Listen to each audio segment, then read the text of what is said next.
Bun gate ಹತ್ರನೇ ನಿಂತ್ಕೊಂಡು, ಅಮ್ಮ, ಓ ಅಮ್ಮ, ಹೊರಗಡೆ ಬಾ, ನಾನು ಪಾಸಾಗಿದ್ದೀನಿ. ಇಂಗ್ಲೀಷಲ್ಲಿ 35 ಮಾರ್ಕ್ ತಗೊಂಡಿದ್ದೀನಿ. ಜಸ್ಟ್ ಪಾಸಾಗಿದ್ದೀನಮ್ಮ. ಅದನ್ನು ಕೇಳಿದಾಗ ಚೋಟಿಗಿಳಿ ತಕ್ಷಣ ಮನೆಯಿಂದ ಹೊರಗಡೆ ಬಂದ್ಲು. ನಿಜಾನ ಬನ್ನು? ತುಂಬಾ ಸಂತೋಷ ಕಣು. ನೀನು ಪಾಸಾಗಲ್ವೋ ಏನೋ ಅಂತ ಹೆದರ್ತಾ ಇದೆ. ಒಳ್ಳೇದಾಯ್ತು, ನನ್ನ ಮಗ ಪಾಸಾಗಿದ್ದಾನೆ. ಈ ಕಡೆ ಚಿಚು ಹತ್ರ ಚಿನ್ನು, ಅಮ್ಮ, ನಾನು ಪಾಸಾಗಿದ್ದೀನಿ. ಸೈನ್ಸಲ್ಲಿ ನನಗೆ 40 ಮಾರ್ಕು. ನಾನು ಹೊಸ ಪೇನು ಚೆನ್ನಾಗಿ ಬರ್ತಿದೆ. ಅಮ್ಮಯ್ಯ, ನನ್ನ ಮಾನನ ಕಾಪಾಡಿದ್ಯಾ ಕಣ ನೀನು. ಬಾ, ನಮ್ಮ ಬೀದಿಲಿರುವ ಎಲ್ರಿಗೂ ಸ್ವೀಟ್ ಕೊಡೋಣವಾ? ಹಾಗಂತ ಅಂದ್ಕೊಂಡು ಸಡನ್ ಆಗಿ, ಬೇಡ ಬೇಡ, ಅದಕ್ಕೆ ತುಂಬಾ ಖರ್ಚಾಗುತ್ತೆ. ಬಾ, ಎಲ್ಲರ ಹತ್ರ ವಿಷಯ ಮಾತ್ರ ಹೇಳೋಣ. ಅಮ್ಮ, ನಾನು ಮ್ಯಾಥ್ಸಲ್ಲಿ 100ಕ್ಕೆ 99 ತಗೊಂಡಿದ್ದೀನಮ್ಮ. ತುಂಬಾ ಸಂತೋಷ ಮಗಳೇ. ನೀವೆಲ್ಲರೂ ಪಾಸಾಗಿದ್ದು ನಿಜವಾಗ್ಲೂ ತುಂಬಾ ಸಂತೋಷವಾಗ್ತಿದೆ. ಸರಿ ಸರಿ, ನೀವು ಹೇಳಿದಾಗೆ ನಾವು ಪಾಸಾಗಿದ್ವಿ ಅಲ್ವಾ? ನಮಗೆ ಈ ರಾತ್ರಿ ಪಾರ್ಟಿ ಕೊಡಿ. ನನಗೆ ಬಿರಿಯಾನಿ ಬೇಕೋ, ಹಾಗೇನೆ ಗುಲಾಬ್ ಜಾಮೂನ್ ಬೇಕೋ. ಅದನ್ನು ಕೇಳಿದ ಚಿಚುಕಾಗೆ, ಪಾರ್ಟಿ ಎಲ್ಲ ಆಮೇಲೆ ಕಣೋ. ನೀವು ಪಾಸಾದ್ರೆ ನಿಮ್ಮನ್ನ ಕರ್ಕೊಂಡು ತಿರುಪತಿಗೆ ಬರ್ತೀವಿ. ಅದನ್ನು ಮೆಟ್ಲು ಹತ್ಕೊಂಡು ನಡ್ಕೊಂಡು ಬರ್ತೀವಿ ಅಂತ ನಾವು ಬೇಡ್ಕೊಂಡಿದ್ದೀವಿ. ಇವತ್ತು ರಾತ್ರಿನೇ ನಾವೆಲ್ಲರೂ ತಿರುಪತಿಗೆ ಹೊರಡ್ಬೋದು, ಸರಿನಾ? ಅದನ್ನು ಕೇಳಿದ ಮಕ್ಕಳಿಗೆ ಏನು ಹೇಳಿದಂತಾನೆ ಅರ್ಥ ಆಗ್ಲಿಲ್ಲ. ತಿರುಪತಿಗೆ ಮೆಟ್ಲು ದಾರಿಯಿಂದ ನಡ್ಕೊಂಡು ಹೋಗೋದಾ? ಏನೋ ಮೆಟ್ಲು ದಾರಿಯಲ್ಲಿ ತಿರುಪತಿಗೆ ನಡ್ಕೊಂಡು ಹೋಗ್ಬೇಕಾ? ಅಷ್ಟು ದೂರ ನಡ್ಕೊಂಡು ಹೋಗೋದಂದ್ರೆ ಸಾಧಾರಣ ವಿಷಯನಾ? ನನಗೆ ಕೈಕಾಲೆಲ್ಲ ತುಂಬಾ ನೋವಾಗುತ್ತೆ.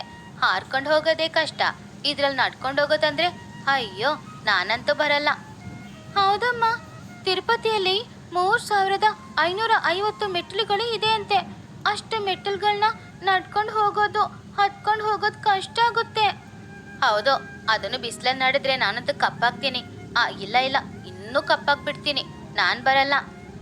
ಹಾಗೆಲ್ಲ ಹೇಳ್ಬಾರ್ದು ಮಕ್ಕಳೇ. ಗೋವಿಂದ ಗೋವಿಂದ ಅಂತ ಹೇಳ್ಕೊಂಡು ನಾವು ಮೆಟ್ಲು ಹತ್ತಿದ್ರೆ ನಮಗೆ ಕೈ ಕಾಲು ನೋವು ಏನೂ ಬರಲ್ಲ. ದೇವ್ರ ಮೇಲೆ ಭಾರ ಹಾಕಿ ಬನ್ನಿ, ಇವಾಗಲೇ ಹೊರಡೋಣ. ಇವತ್ತು ರಾತ್ರಿನೇ ನಾವು ಬೇಗ ಟ್ರೈನ್ ಹಿಡಿಬೇಕು. ಹೊರಡಿ.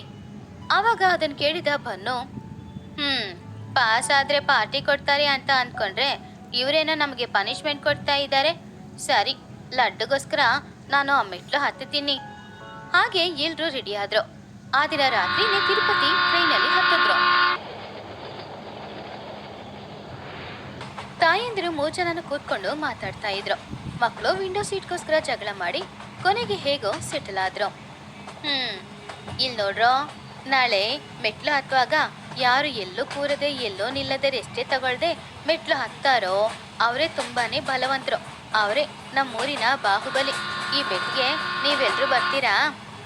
ನಾನು ಈಸಿಯಾಗಿ ಹತ್ಬಿಡ್ತೀನಿ ಕಣೋ. ರನ್ನಿಂಗ್ ರೇಸಲ್ಲಿ ಫಸ್ಟ್ ಪ್ರೈಸ್ ನನಗೆ ಗೊತ್ತು ತಾನೆ? ಚಿನ್ನು, ಇದೇನೋ ರನ್ನಿಂಗ್ ರೇಸ್ ಅಲ್ಲ ಕಣೋ, ಮೆಟ್ಲು ಹತ್ತೋದು.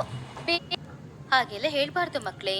ಗೋವಿಂದ ಗೋವಿಂದ ಅಂತ ಹೇಳ್ಕೊಂಡು ನಾವು ಮೆಟ್ಲು ಹತ್ತಿದ್ರೆ ನಮಗೆ ಕೈ ಕಾಲು ನೋವು ಏನೂ ಬರಲ್ಲ. ದೇವ್ರ ಮೇಲೆ ಭಾರ ಹಾಕಿ ಬನ್ನಿ, ಇವಾಗಲೇ ಹೊರಡೋಣ.